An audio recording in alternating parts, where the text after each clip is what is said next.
হয় ছাৰ নিশ্চয় মানস প্ৰথমে ভোটদান তাৰপিছত জলপান ঠিক সেইটো নীতিয়ে দেখুৱাইছে ডিব্ৰুগড় জ্যেষ্ঠ বিধায়ক প্ৰশান্ত ফুকনে। আমি তেখেতৰ লগত কথা পাতিবলৈ চেষ্টা কৰি ইতিমধ্যে তেখেতে ভোটাধিকাৰ সাব্যস্ত কৰিছে পুৱা ভাগতে আহি, আৰু প্ৰথমজন তেখেতে যিহেতু এইটো চেণ্টাৰ খনিয়াগাঁও এই চেণ্টাৰত প্ৰথমজন তেখেতে ভোটাৰ যিয়ে ভোটাধিকাৰ সাব্যস্ত কৰিছে। কি ক'ব, কেনেকুৱা দেখিছে? চাওক, মানুহৰ ভোট দিয়াৰ যিটো পৰিৱেশ, এতিয়া আজি ৰাতিপুৱা 7টা বাজিছে, প্ৰথম ভোট ময়ে দিছোঁ।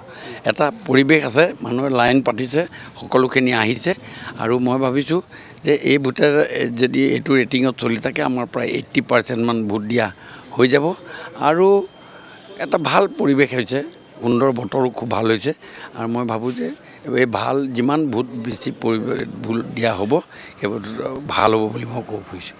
যোৱাবাৰ আমি দেখিছিলোঁ যে ৭৭.28% ভোটিং ইয়াত হৈছিলে ডিব্ৰুগড় লোকসভাত, আৰু এইবাৰ ঠিক তেনেকুৱা ধৰণৰ এটা হ'বনে? কেনেকুৱা দেখিছে গোটেইখন? মইতো ভাবিছোঁ এইবাৰ 80% ভোট পল হ'ব বুলি ভাবিছোঁ। আমাৰ এতিয়া চব ওলাই আহিছে, মই আহিছোঁ, মোৰ পৰিবাৰো আহিছে, আমাৰ ইয়াত ওচৰৰ পাজৰ যিমানখিনি মানুহ মই দেখিছোঁ প্ৰায়বিলাক মানুহেই আমাৰ ইয়াত ওলাই আহিছে, আৰু এটা ওলাই অহাৰ পৰিৱেশ হৈছে।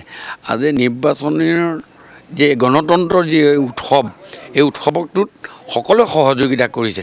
এটা ট্ৰেণ্ড আছে, কালিও আমি গম পাইছোঁ, মানুহবিলাক কৈছে নাই কাইলৈ ভোট দিম, পहिले ভোটদান উস্কা বাদ হি জলপান, এই ব্যৱস্থাৰে সকলো মানুহ আহি ভোটদান কৰি গৈ, কাৰণ বিহুৰ সময়ত এতিয়া আলহী দুলহী ঘৰলৈ আহিব, তাৰ আগতে তেওঁলোকে নিজৰ দায়িত্ব, গণতন্ত্ৰৰ যি দায়িত্ব পালন কৰে। সমষ্টি পুনৰ্নিৰ্ধাৰণ কৰাৰ পিছত এইবাৰ 3,50,000তকৈ অধিক ভোট কিন্তু ডিব্ৰুগড় লোকসভা সমষ্টিত অন্তৰ্ভুক্ত হৈছে। এই ক্ষেত্ৰত পূৰ্বতকৈ এটা যিটো ভোটদানৰ হাৰ আছিলে বাঢ়িব, বা এই প্ৰক্ৰিয়াটো বেছি ভাল হ'ব বুলি ভাবে নেকি আপুনি?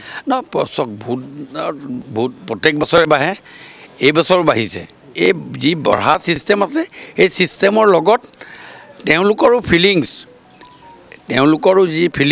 তেওঁলোকৰ লগত আমি কি ধৰণে আমি কাম কৰিছোঁ, তেওঁলোকে আমাৰ টমাছ বিধায়কগৰাকীৰ পৰা জানিবলৈ চেষ্টা কৰিম। ডিব্ৰুগড়ত সমষ্টি পুনৰ্নিৰ্ধাৰণৰ পাছত 16,59,588লৈ বৃদ্ধি পাইছে ডিব্ৰুগড় লোকসভাৰ ভোটাৰৰ সংখ্যা।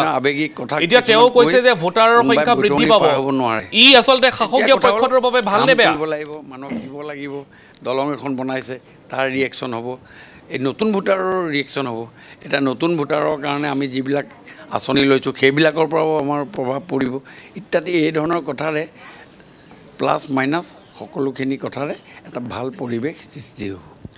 হয়, আছে জ্যেষ্ঠ বিধায়ক প্ৰশান্ত ফুকন। তেখেতে 7 বজাৰ লগে লগে যিহেতু যেতিয়া এই পুলিচ ষ্টেচনটো খোল খাইছে, তাৰপিছতে তেখেতে প্ৰথমে ভোটদান দিছে, তেখেতৰ লগত তেখেতৰ পৰিবাৰো আছে, আৰু এইদৰে এতিয়া যি প্ৰথমে ভোটদান তাৰপিছত জলপান যিটো কথা কৈ থকা হৈছিলে, সেই নীতিয়ে পালন কৰিছে বিধায়ক প্ৰশান্ত ফুকনে। আৰু বৰ্তমান মই দেখুৱাইছোঁ যে ইয়াত সাধাৰণ যি ভোটাৰ ৰাইজ তেওঁলোক ওলাই আহিছে বৰ্তমান ভোটদান কৰিবলৈ। বৰ্তমান খনিয়াগাঁৱৰ যিটো নামঘৰ যিটো চেণ্টাৰ আছে, সেই চেণ্টাৰত বৰ্তমান উপস্থিত আছোঁ, আৰু ইয়াৰ পৰিৱেশটো মই দেখুৱাবলৈ চেষ্টা কৰিছোঁ। এইদৰে এতিয়া নতুন ভোটাৰো দেখিছোঁ, জ্যেষ্ঠজনকো দেখিছোঁ, তেওঁলোকে এতিয়া ভোটাধিকাৰ সাব্যস্ত কৰিবলৈ এইদৰে শাৰী পাতিছে। দাদা, কাক ভোট দিব এইটো আপোনাৰ ব্যক্তিগত কথা, কিন্তু কেনেকুৱা এজন প্ৰাৰ্থী বিচাৰে ডিব্ৰুগড় লোকসভা সমষ্টিত? আৰু যি ৰাইজৰ কাম কৰিব পাৰে সেয়ে, আৰু তেওঁৰ গুণ মানে সেইটোৱে ৰাইজৰ কাম কৰিব পাৰে। বাকীটো কোৱালিফিকেশ্যন কথা বেলেগ, কিন্তু তেওঁ ৰাইজৰ হকে সকলোতে মাত মাতিব পাৰিব লাগিব, পাৰ্লিয়ামেণ্টত বা ৰাইজত ৰাইজৰ কাম কৰা এজন যোগ্য ব্যক্তি লাগে। হয়, কি ক'ব, কেনেকুৱা এজন ব্যক্তি বিচাৰে ডিব্ৰুগড় লোকসভাত? মানে ষ্ট্ৰং লিডাৰ আমি বিচাৰোঁ, যাতে চবৰ লগতে মিলি জুলি আমাৰ অসমখন আগবঢ়াই লৈ যাব পাৰে। আপুনি এইবাৰ প্ৰথম দিব নেকি ভোট? হয়, প্ৰথম দিছোঁ। হয়, এয়া হৈছে এজন নতুন ভোটাৰ, তেখেতে এবাৰ প্ৰথমবাৰ ভোটাধিকাৰ সাব্যস্ত কৰিব। আৰু ভাল কথা এইটোৱে যে 7 বজাৰ লগে লগে এইদৰে এতিয়া ভোটগ্ৰহণ কেন্দ্ৰত শাৰী পাতিছেহি তেওঁলোকে ভোটাধিকাৰ সাব্যস্ত কৰিবলৈ। আৰু ডিব্ৰুগড় যিজন জ্যেষ্ঠ বিধায়ক প্ৰশান্ত ফুকন, তেখেতেই 7 বজাৰ লগে লগে প্ৰথম ভোটটো তেখেতে চেণ্টাৰটো তেখেতে প্ৰদান কৰিছে। গতিকে এইদৰে এতিয়া আশা কৰা হৈছে যে ভোটাৰ যিটো হাৰ সেইটো বৃদ্ধি হ'ব বুলি এতিয়া আশা কৰা হৈছে, কাৰণ যোৱাবাৰ আমি দেখিছিলোঁ যে 77.28% ভোটদান ডিব্ৰুগড় লোকসভাত হৈছিল, আৰু এইবাৰো ঠিক তেনেধৰণে বা তাতকৈ বেছি ভোটদান হ'ব বুলি এতিয়া আশা কৰা হৈছে।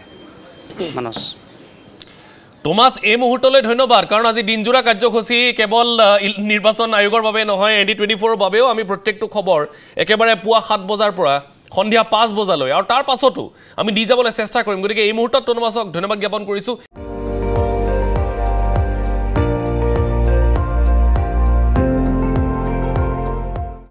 আপুনি চাই আছে ND24, সৰ্বশ্ৰেষ্ঠ নহয় সৰ্বোত্তমৰ দৌৰ।